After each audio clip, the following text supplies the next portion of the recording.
শেষে কি শুনতাম জানেন, বড় বউ নাকি কিছু করে না।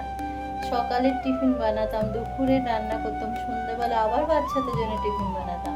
আর তারপরেও শুনতাম বড় বউ নাকি কিচ্ছু করে না, এই ঘরে কোনো কাজ করে না। তো আপনারা কারা কারা আমার মতো ভুক্তভোগী, কার কপালে এই ট্যাগ নিয়ে ঘুরছেন, একটুখানি কিছু না কিছু গল্প থাকে, আমারও আছে, আমি তার ব্যতিক্রম তো নই বলুন। আর এইসব গল্পের মাঝে নিজেকে যেন একটু একটু করে গোটাতে গোটাতে এমন হয়ে গেছি, এখন আর কারোর সাথে কথা বলতে একদমই ভালো লাগে না। এখন মনে হয় যত বেশি একা জীবন তত বেশি হ্যাপি, সুখের, আনন্দের। কি বললাম ঠিক তো? খুব তেজ আর খুব একদম ব্যাপার একটা। তো হ্যাঁ, আমি তেজ আর আমি খারাপ, এই ট্যাগটা নিয়েই আমি থাকতে চাই।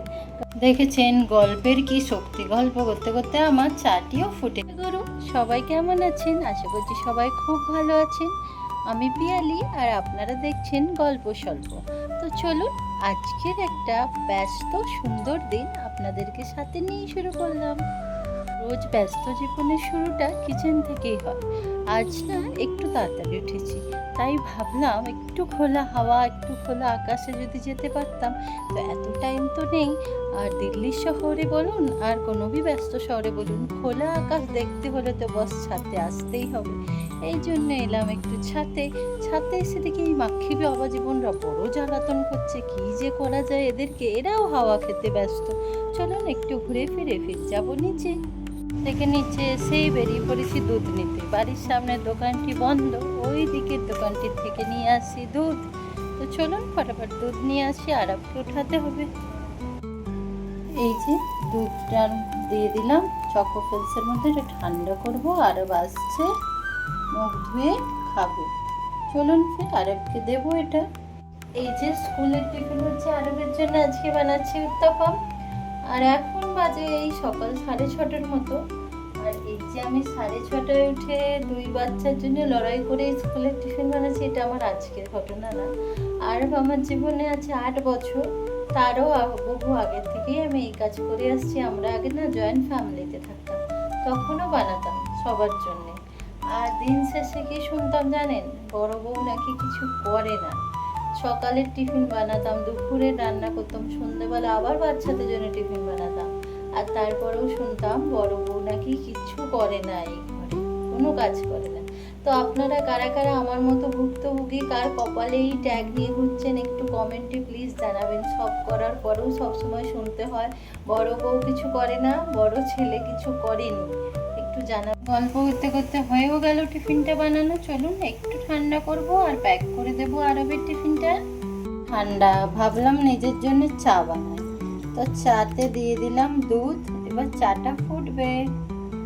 দেখেছেন গল্পের কি শক্তি, গল্প করতে করতে আমার চাটিও ফুটে গেল। চাটি তো ফুটে গেল, আর চায়ের রংটা দেখেছেন কি সুন্দর হয়েছে, কারণ দুধটা একটু বেশি দিয়েছি।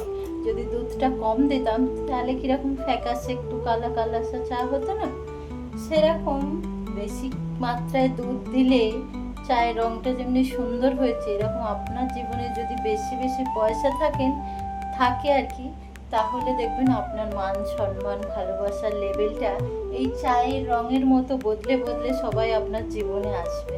আর যেই দেখবেন আপনার পয়সাটা একটু কমে গেছে, ওই যে ফ্যাকাশে চা হবে। এই কথাটা খুব বাস্তব, মিলিয়ে দেখবেন সবার জীবনেই এই কথাটার সাথে খুব মিল আছে। ঠিক বললাম কি না বলুন তো? এই যে উত্তাপামটা একটু ঠান্ডা করেছি করে, আর এইভাবে কেটে দিলে পিজার মতো করে, তো টিফিনে এসে যায় আর কি। টিফিনটা একটু ছোট, আর আজকে দিলাম না ফ্রুটস, কারণ এই যে সস বা মিয়োনিজ এই ধরনের কিছু একটা তো দিতে হবে, তার জন্য আর ফ্রুটস দিলাম না। চলুন প্যাক হয়ে গেছে, এটা ব্যাগে ভরে দিই। আর আমার পুচকু এখন খাচ্ছে খাবার, এটাই শান্তি কি ও নিজের থেকে অন্তত খাবারটা সকালে খেয়ে নেয়। তো ও খাবার খাচ্ছে, সেই ফাঁকে আমি নিজের জন্য একটু চা নিয়ে বসলাম। আর ভাবলাম আপনাদের সাথে আজ আমি অনেক নিজের মনের কথা শেয়ার করে নিলাম। এবার ছেলের জলটা ভরবো, বোতলটা ধোবো, মোটামুটি সব কাজ আজকে হয়ে গেছে একটু তাড়াতাড়ি। আর আপনাদের সাথে গল্প তো করলাম, শুনলেনই। প্রত্যেক জীবনে প্রত্যেকের সংসারেই কিছু না কিছু গল্প থাকে, আমারও আছে, আমি তার ব্যতিক্রম তো নই বলুন।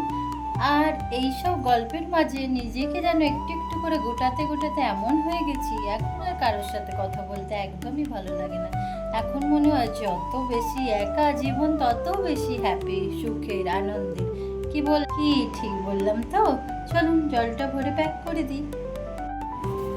আরবের আজকে হাউস ড্রেস ভুলেই গিয়েছিলাম। কি হোয়াইট সুতোটা তো মানে ধুই না, কিন্তু এইভাবে সার্ফ দিয়ে কাপড় দিয়ে যদি এরকম ঘষে দিয়ে চমকে যায়। আর গরমের ছুটি ছিল তখন ধুয়ে রেখেছিলাম, তো এইটা ভুলে গেলি। এখন যেহেতু টাইম আছে পরেই দিই ফটাফট করে, নাহলে আবার নোংরা জুতোটা পরে গেলে কেরকম একটা লাগে। বাচ্চারা যত পরিষ্কার স্কুলে যাবে তত দেখতে ভালো লাগে না।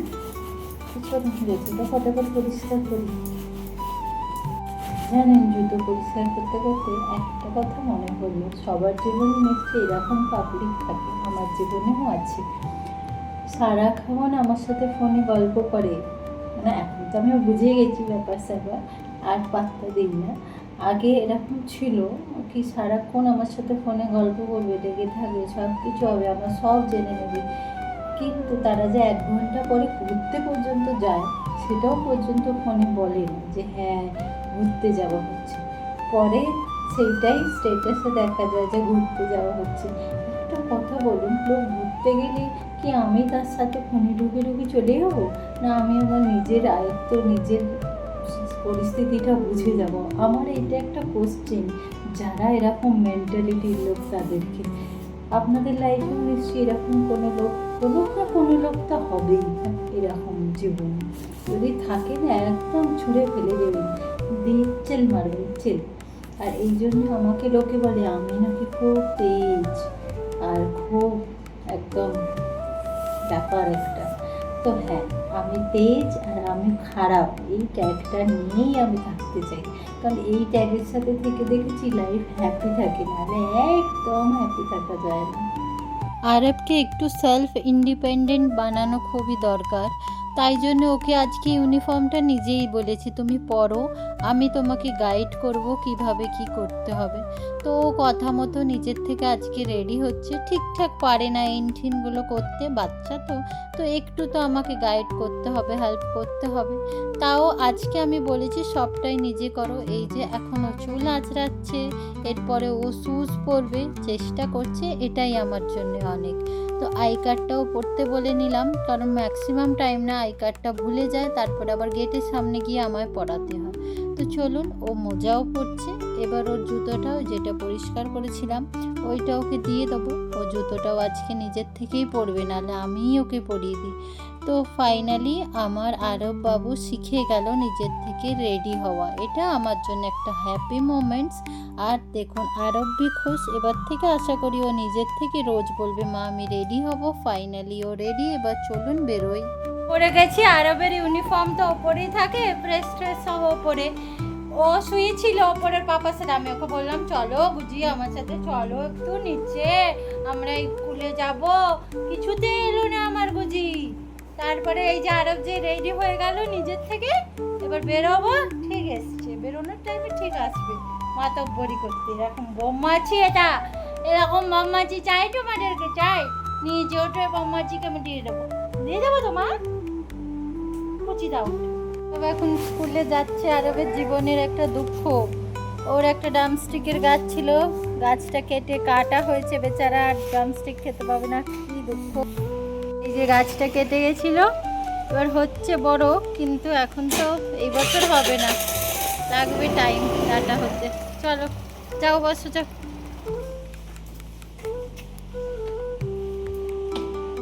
তিনও মা বেটা মিলে বসে পড়েছি স্কুটিতে, এবার যাব স্কুলে। আর আগে আমি ধ্রুবের সাথে যেতাম, মানে ধ্রুবকে ছাড়তে যেতাম, এখন ধ্রুব বড় হয়ে আমাদের ছাড়তে যাচ্ছে। তো সব কিছুই সময়ের ওপর ছেড়ে দেওয়াটাই ভালো, সময় পাল্টালে সব পাল্টায়। আর আপনাদের যদি আমার এই ছোট ছোট ভিডিওগুলো ভালো লেগে থাকে তো অবশ্যই লাইক করবেন, চ্যানেলটিকে সাবস্ক্রাইব করে রাখবেন। আমি ডেইলি আপনাদের সামনে এরকম সুন্দর সুন্দর ভিডিও নিয়ে আসতে থাকবো। আপনারা সাথে থাকুন, সঙ্গে থাকুন, ভিডিও দেখতে থাকুন। তো আসার পথে রেড লাইট পড়েছে, রেড লাইটে দাঁড়িয়ে আছি। মাঝে মধ্যে ভালোই লাগে রেড লাইটে দাঁড়ালে, জানেন কত রকমের লোক দেখা যায়। এই যে দেখুন, রেড লাইটটা কেউ দৌড়ে পার হয়, উনি এরকম করে পার হচ্ছেন। কি আর করা যাবে, চলুন এবার বাড়ি ছুটি। রেড লাইট খুলে গেছে, বাড়ির পথ ধরলাম আমরা। গেট, আর গুজলি বুড়ি দাঁড়িয়ে আছে গেটের সামনে। গেট খুলতেই গুজলি বুড়ি, ওরে বাপলে বাপ, গুজলি বুড়ি তো আজকেও কিচ্ছু বমাচি করিনি গো, আজকে তো গুজলি বুড়ি গুড বয়। ওরে বাবা, আরে বাপলে বাপ, কত রকমের খেলাধুলা হচ্ছে, বোঝো না থাকো। ওরে বাবা রে বাবা, আচ্ছি চুমু দেবো, চুমু। আরে বাবা, আজকে তোমার, আরে বাবা চুমু খায় না, ওলে বাবা রে, ওলে বাবা কত চুমু খায়। বাবুটা আজকে জানো খুব গুড বয় হচ্ছে গো, সবাই আটটালি যাও, কিচ্ছু বদমাইশি করেনি। নাহলে আমরা চলে গেলে যা বদমাইশি করে, সব বালিশ টেনে নিয়ে চলে যায়, সোফার কুশন টেনে নিয়ে চলে যায়। বন্ধুরা, এই যে সুন্দর মুখটার পিছনে যে কত রকমের দুষ্টু বদমাইশি শয়তানি লুকিয়ে আছে কি জানেন আপনারা? এই ভোলাবালা মুখটার পিছনে যে কি কি লুকিয়ে আছে। চলো, সারাদিন এরকম আমাদের ভালোবাসা হয়, প্যার হয়, খেলা হয়, সব কিছু হয়। বলো হ্যালো বন্ধুরা, চলুন আরবকে ছেড়ে এসছি, এবার সব কাজ করি ফটাফট। হঠাৎ বিস্কিট খাওয়ার ভদ্রলোকের ঢোক উঠেছে, এখন আমাকে খাওয়াতেই হবে, নাহলে ও আমাকে খেয়ে নেবে, এমন অবস্থা। ঘুরতে দেবো না ওরিও? এইটা খাবি না এইটা? ওরিও খাওয়ার পোকাও, কোনটা খাবো বল? এইটা না এইটা? মিঠা খাওয়া এলাও নেই, পুরোটা দেবো না, অর্ধেকটা দেবো, যেটাই দেবো। এইটা দেবো না এইটা? শুনিয়ে দিয়েছি, এটাই খা। নে ধর। না, ওরিও চাই, দে। ওরিও চাই। না ওরিও দিলে হবে না তো, দুটো মিষ্টি খা। না, কিছু ফেলে দিচ্ছে। ওরিও খাবে। তুই এটা তাহলে সঙ্গে নাক দিয়ে নষ্ট করলে তো তোর নাক লাগানো বিস্কিট খাবো কি আমরা? আচ্ছা দেখিছো, খেয়ে নাও, গুড বয়। না খাবার নষ্ট করতে না মা, কোনোদিনও খাবার নষ্ট করতে নেই বাবা।